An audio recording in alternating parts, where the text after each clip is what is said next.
A very good morning, my dear students. I am Garima Sariyal, your EVS teacher, and today we are continuing our chapter number 16, that is the story of wheel.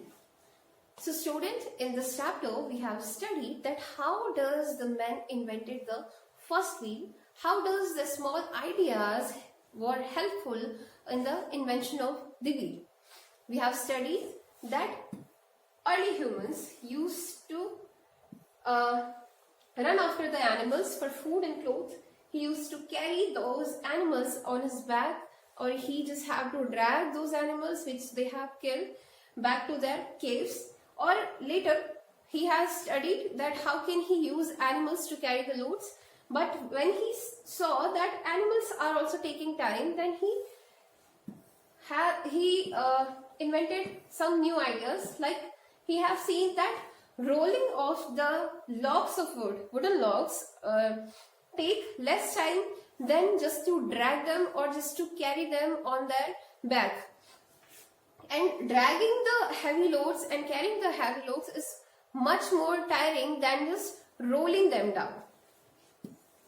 So slowly he just have learned that how can he make wheels. First of all he saw the wooden logs which was helpful for them. He just have to roll them down and the work was done for them. And then he just studied to make the small logs of wood.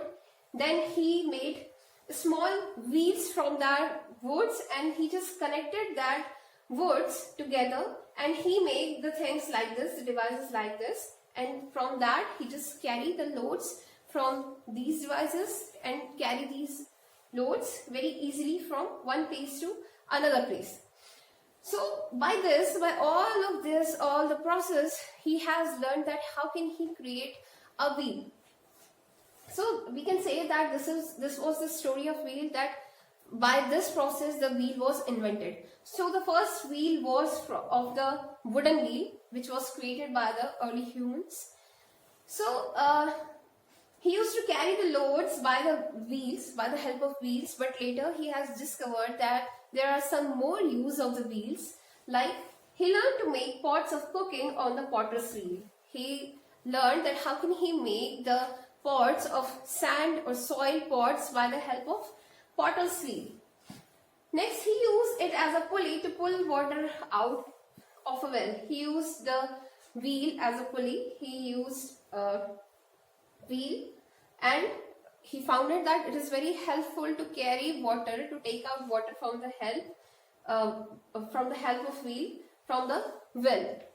Next, the person wheel is also used to draw water for watering fields. He also learned that by the help of person wheels, he can also give water on his fields, which is very helpful or easier. But later then slowly when he learned the use of metals, then he also made wheels from the metals, which was very easy, which was faster than the wooden wheels. So as time passed, men kept improving upon the wheel. As time passed, now we know that today's wheel is very modern and it is very faster and it can also carry heavy loads, which was not done by the wooden wheel.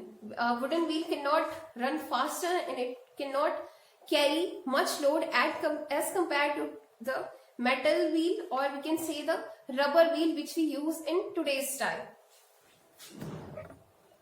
So now we learn that where do we use wheel in today's time. So see, we cannot imagine our life without wheels today. First of all, we cannot imagine to walk to cover a very long distance by simply walking there, right? We cannot walk and we cannot cover that distance by walking. We need a transport, we need a vehicle to cover that distance. So today, apart of transport, apart of vehicles, there are a lot of use of wheels. Like dams have water wheels which are used to generate electricity. If you have seen dams, there are some big water wheels which we use to generate electricity. Motors and engines of all machines run with the help of wheels. The motors and the engines of the vehicles we used, they also run with the help of wheels. Wheel is present in windmill also. You can see this is a windmill, and wheel is also present here. Okay. Clocks and wristwatches too have small wheels run machinery. If you have opened your clocks, wall clock or the wristwatches, then you must have seen that there are some small wheel in there also. But do not open that. Do not waste them. They waste your clocks or wristwatches by just to see that wheel. Okay. If it is old or you are not using that clock, then you can use that. So all big machines have wheels as an important part in them. So we can say that all the machines we use in today's time, they also have wheels in them. It is a small wheel or a big wheel, but there must be some wheel which is very helpful for us, which is very helpful for our machineries. So apart from these, wheel is also present in your toys. If you have noticed that in your cars, there are some wheels in your, a lot of toys, there must be some wheels. So now we have seen that the wheel is very important for us for today's time. How does the man has created wheel? We have seen that first of all he had made the wooden logs. From wooden logs we have created the modern wheels, and today's wheel is very faster, it is very safer, and it can carry a lot of loads. We use rubber wheel today, right? You must have seen we use rubber wheels, so which is very helpful for us, which is very easy to use in our time. So students, I hope you have understand what I have taught you in today's chapter. Thank you so much. Have a nice day.